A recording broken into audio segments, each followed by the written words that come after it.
How did you get the courage to try again when you've got into such a dark space of, it's not just a dark space, it's like you're actually experiencing physical panic attacks. So it's not just mental, it's physical and mental, it's emotional. Yeah. How are you still getting the courage to go, okay, I'm going to go Pier 1 imports, or I'm going to go even into acting, of course? It was my drive to be an actress. It's something that has truly lived so deep inside me. It's the core of who I am.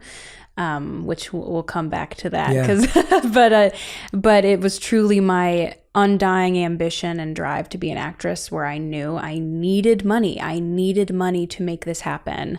And the anxiety was just I was going to have to find something that I could handle, tolerate, I think was the right word. You know, I obviously couldn't be going to work and having panic attacks every day. So I just needed to find something that I could tolerate.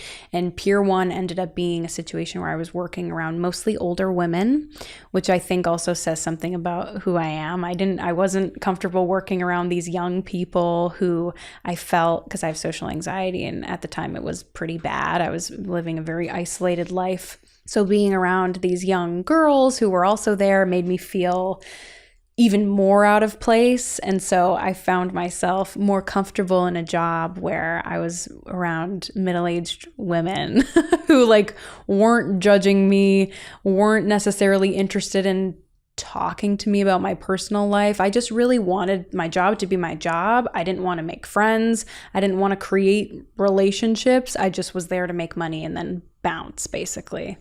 That's a great lesson for all of us, because I think we often feel that you can get into such a dark place that nothing can get you out. But what you're saying is actually your drive to where you wanted to be and who you wanted to be was able to pull you out of that space to try again. It was, and I'm very thankful for that. I never really gave myself a plan B. I didn't have a backup option. I knew I was going to be an actress. I didn't know what my career would look like at all, and I still don't know what it's going to look like. But it's because it's still, a hustle, and you're still always working. Always. But I really knew this is my dream.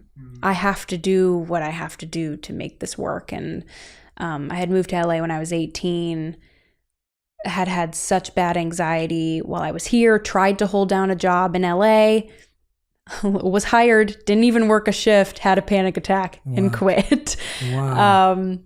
And that was the moment I decided. I Skyped my mom, literally hyperventilating in a paper bag, and said, I need to come home. I'm not okay. Because I had been there for 5 months I'd been here for 5 months at the time and wasn't making any money. And I clearly could not handle the stress and anxiety of holding down a job here. So moved back home for 6 months, went back to Pier 1, worked as many shifts. I think I was working 2 to 3 shifts a week because my anxiety could not handle more.